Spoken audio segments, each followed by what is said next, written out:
My daughter looked me straight in the eyes, her voice cold and devoid of any emotion, and said, "Mom, look at yourself. You're too old to be flying across the world with us, and honestly, you'd just slow everyone down. Just stay here and take care of the house while we're in Europe. It's for the best." Imagine hearing those words from the child you spent 30 years sacrificing everything for. The child whose college tuition you paid by working 2 jobs, whose wedding you funded, and whose own children you've babysat for free every single weekend for the last 5 years. To be told I was nothing more than a glorified house sitter in my own home, which I still pay the taxes on, was the ultimate betrayal. I stood there, my heart shattering into a million pieces, as I watched her and her husband wheel their designer suitcases toward the door, leaving me behind like a piece of forgotten furniture. But what she didn't realize was that the house she wanted me to take care of was no longer going to be her safety net, and the old woman she dismissed was about to teach her a lesson she would never forget. Was I wrong for what I did next? Or would you have done the exact same thing if your own flesh and blood treated you like a servant? To understand how we got to this point, you have to understand the dynamic of my family. My name is Eleanor, and I'm 65 years old. My daughter, Sarah, has always been my pride and joy, or at least I thought she was. After my husband, Arthur, passed away 10 years ago, I poured every ounce of my energy into making sure Sarah and her family were taken care of. Arthur was the rock of our family, and when he died from a sudden heart attack, I felt like the world had lost its color. Sarah was there for me then, or so it seemed. When she and her husband, Mark, were struggling to buy their first home, I told them to move in with me. I have a large 4-bedroom house in a nice suburb, with a wraparound porch and a garden that Arthur and I spent decades perfecting. It felt empty and echoing after he died. I thought inviting them in was a win-win. They could save money for their future, and I wouldn't have to face the silence of an empty house every night. For the first few years, it was wonderful. I loved hearing the sound of my grandkids, Leo and Mia, running through the halls. I became the live-in nanny, the chef, the maid, and the bank. I never asked for a dime in rent. I paid for the groceries, the utilities, and even the repairs. I just wanted them to be happy. I remember the smell of fresh cookies every afternoon, and the sound of bedtime stories. But slowly, the gratitude began to fade, replaced by a stinging sense of entitlement. Sarah started talking to me like I was an employee rather than her mother. It started with small things, like complaining if dinner wasn't ready by 6 because I had spent the afternoon pulling weeds in the heat. Then it turned into huffing and eye-rolling if I was too tired to watch the kids on a Friday night, because my arthritis was flaring up so badly, I could barely grip a spoon.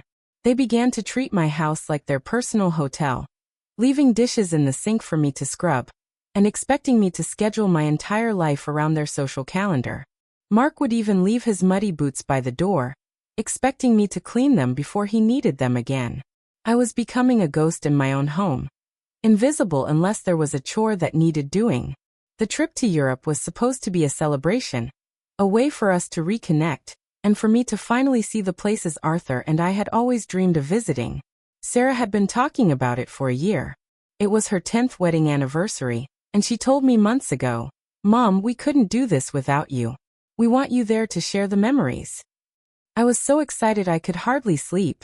I haven't traveled since Arthur died, and I spent weeks researching museums in Paris, hidden cafes in Italy, and the history of the London Underground. I even went out and bought a new set of high-quality walking shoes and a nice digital camera, so I could capture every moment. I dipped into my modest savings to contribute $5,000 to the vacation fund, because I wanted us to stay in nice places and have the best experiences. I pictured us eating gelato in a Roman piazza, and taking photos of the kids in front of the Eiffel Tower. But as the departure date grew closer, Sarah's attitude shifted dramatically. She became secretive, whispering with Mark in the kitchen late at night. When I would walk in, they would suddenly go silent. I felt a knot of anxiety tightening in my chest, but I brushed it off as stress from planning. Then, 2 days before the flight, she sat me down for that talk in the living room. The very room where I'd comforted her after her first heartbreak and celebrated her graduation. She told me that the itinerary was too intense for someone my age. She said they wanted to do late-night clubs, rooftop bars, and grueling 10-mile hikes that I simply wouldn't be able to handle. When I pointed out that I'm actually quite fit and have been walking 3 miles a day around the neighborhood, she snapped, her face twisting into a sneer I'd never seen before. She told me I was being selfish for wanting to drag them down, and that the real help I could provide, the only thing I was actually good for, was staying behind to ensure the house stayed clean, the mail was collected, and the garden didn't die while they were gone. She talked about my home as if it were a burden I was lucky to keep, and she talked about me as if I were a decaying piece of lumber. The disrespect was a physical weight in the room, making it hard to breathe. Mark didn't even look at me. He just kept scrolling on his phone, occasionally nodding in agreement with his wife's insults. I realized in that moment that they didn't see me as a person with feelings, dreams, or a history. I was just a utility, a piece of infrastructure that provided them with free housing and childcare. After they left for the airport, the silence in the house was deafening, but it wasn't the peaceful silence I used to know. It was heavy and bitter. I sat in the living room for hours, staring at the wall, watching the shadows stretch across the floor. My mind went back to all the times I stayed up late doing their laundry while they slept, or the times I gave up my own plans with friends to bail them out of a jam. I remembered paying for Mark's car repairs last year when he forgot his wallet, and I felt like a monumental fool. I had funded my own exclusion. But then, a cold, hard clarity washed over me. If I was too old to travel and only good for taking care of the house, then perhaps it was time I stopped taking care of their lives altogether. I walked over to the desk in the den where Sarah kept her important files, a desk that had belonged to Arthur. I found the travel folder, and what I saw made my blood run cold. I knew they hadn't actually used my $5,000 for my ticket. They had never even booked one for me. They had used my money to upgrade their own seats to first class and book a luxury suite in a 5-star hotel that they hadn't mentioned to me. They had literally stolen my money to live in luxury, while leaving me behind to scrub their toilets. They had planned this for months, taking my money and lying to my face every single day. That was the final straw. The fire of betrayal turned into a cold, calculated resolve. Now, I'm sitting here in this big house, looking at the keys in my hand. I've lived here for 30 years, but for the last 5, it hasn't felt like mine. It's felt like a prison where I'm the only guard and the only prisoner. I've realized that as long as I'm here, making things easy for them, they will never respect me. They think they've left me in a cage, but they forgot who owns the cage and who holds the deed. They assumed that because I'm a grandmother, I would just swallow my pride and wait for them to come back with a souvenir keychain. They underestimated the woman who raised them. So that's the situation I was in, and I had to make a choice. I had to decide if I was going to be the good grandma, who had a hot meal and folded laundry waiting for them when they returned, or if I was going to reclaim the life Arthur and I had built together. Before I tell you what happened next, the absolute chaos that ensued when they landed in London and realized their world was crumbling, I want you to pause and comment below what you would have done in my shoes. Would you have stayed and been the bigger person, or would you have walked away and let them face the consequences of their cruelty? I didn't just walk away. I ran. The first thing I did was call my real estate agent friend, Brenda. I told her I wanted to list the house immediately, and I didn't care about getting the highest possible price. I wanted a fast cash sale. Since the house was entirely in my name, and I had never legally added Sarah or Mark to the deed, despite their constant nagging and guilt-tripping about family legacy, I had every right to sell. Brenda was shocked, but she knew how they'd been treating me. She had an investor on the phone within 2 hours. Then I called a moving company. I told them I needed a full pack and move service by the end of the week. I didn't want to touch a single one of Sarah's belongings. I spent the next 3 days in a whirlwind of activity. I took my $5,000 back, plus interest, by withdrawing the remaining balance from our shared household account that Sarah usually used for groceries, which was mostly funded by my Social Security checks and the pension Arthur left me anyway. I found a beautiful, sun-drenched condo in a senior living community 3 states away, right on the coast and only 10 minutes from my sister, Martha. It was a place where people actually had lives, hobbies, and most importantly, respect for one another. I didn't even pack my old furniture. I decided to start fresh. I sold my heavy dining table and the sofas to a local staging company. I only took my personal mementos, Arthur's old watch, and my clothes. By the time Sarah and her family were enjoying their third day in Paris, posting photos of themselves drinking expensive wine on social media, wine bought with my money, my house was empty. I mean completely, eerily empty.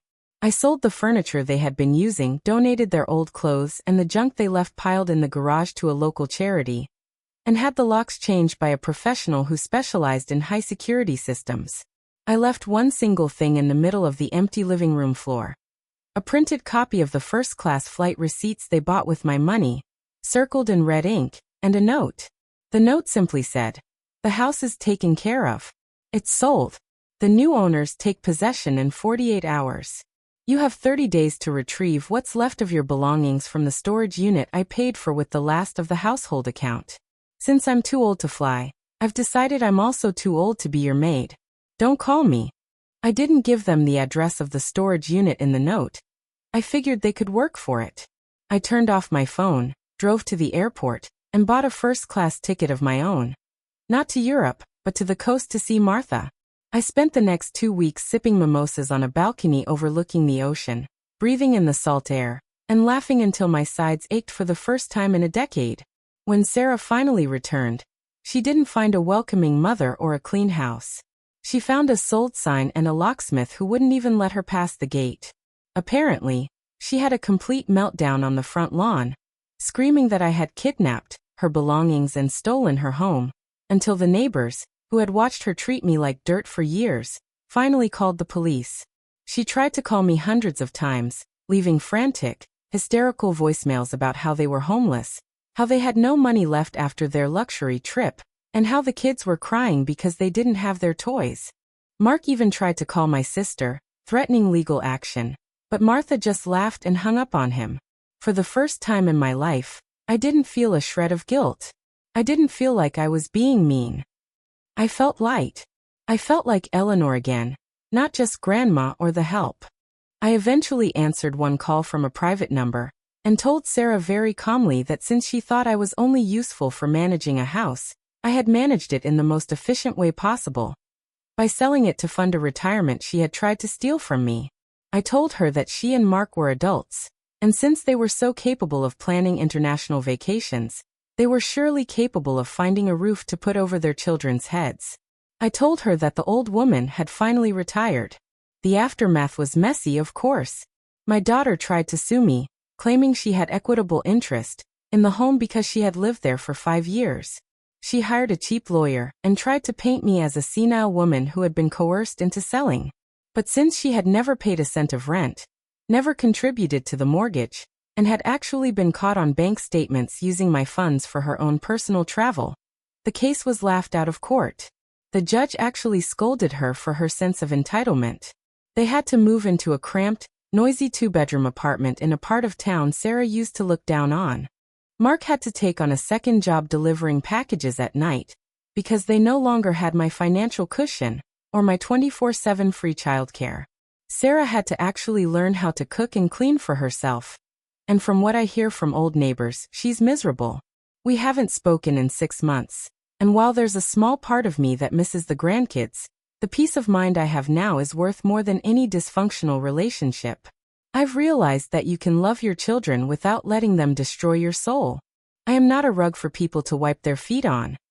I am a woman who worked hard for every brick of that house, and I deserve to enjoy my remaining years in peace and dignity. Looking back, I don't regret a single thing. Not the sale, not the storage unit, and certainly not the first-class flight to my new life. I taught my daughter the most important lesson she'll ever learn. That respect is earned, not inherited, and that age does not equal weakness. It equals experience and the wisdom to know when enough is enough. It took me a long time to find my voice after Arthur died, and I spent too many years trying to buy my daughter's love with service and silence. But now that I've found my strength, I'm never letting anyone take it from me again. If you're a parent or a grandparent being taken for granted, remember that you are allowed to set boundaries. You are allowed to say no. You are allowed to put your own happiness first after a lifetime of putting everyone else ahead of you.